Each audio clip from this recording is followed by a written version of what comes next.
So the concept behind Henni's is to do peasant food from around the world, basically. That's why we have a fish taco and we make our own tortilla. We have curries, we make our own curry sauces, we don't buy it in a jar. So when it came to making a cheeseburger, we broke it down into its fundamentals: bun, beef, and pickle. So we have to make that ourselves. And that epitomizes Henni's, because I mean, after all, Henni's is in America, and if we're going to make a cheeseburger, we're going to put that much effort into it. We're going to make a brioche bun. So because we're making a bun, we're baking, and baking is very ratio specific. That's why we weigh out all our ingredients, because a cup of flour is not always the same weight. So we weigh out 5 pounds of flour, we weigh out the yeast, a little bit of sugar, and then the salt. Then we weigh out 2 pounds of milk. We'll microwave that for a minute to get it a little warmer so our bread would proof faster.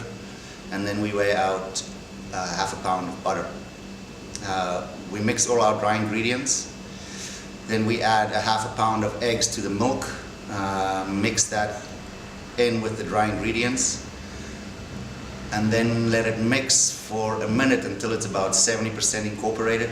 And then we add the butter, and then we mix it for another 12 minutes so the gluten can develop and we can get it all stretchy and do the window test.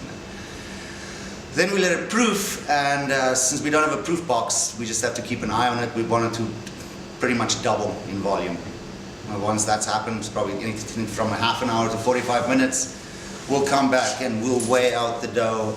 We'll cut it out into 4.5 ounce pieces, and then we'll go and roll it. And you want to roll it as tight as you can, so that when the yeast starts working again, it can really stretch. So then it's the second proof, and the second proof is again maybe half an hour, 45 minutes. And then we'll come back and bake it. And I asked the baker, how long do you bake? And he said, until it's done. So, well, burger is about the meat. So we grind the best meat that we can find. It's a 5th generation beef farmer in Doofer, Jim Hanna. And his beef is raised, grass-fed, no medicines, no antibiotics, that kind of thing. He takes it into Portland and he slaughters 3 to 4 animals a week.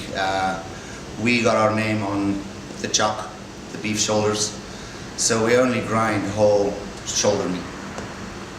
I think it's the best cut of meat to use. There is this whole movement now with hamburgers to do specific blends. I've tried, one blend I liked was sort of 70% chuck and 30% brisket. But in a restaurant environment, it's kind of tricky to keep doing that. So chuck has got, as far as I'm concerned, the perfect ratio between fat and meat. It's probably 15-20% fat. So we grind the meat and then we mix it, but we mix it very lightly because we're not making sausage. We still want it kind of crumbly. And then we press it out into patties. And when the time comes, we'll cook it on a flat top.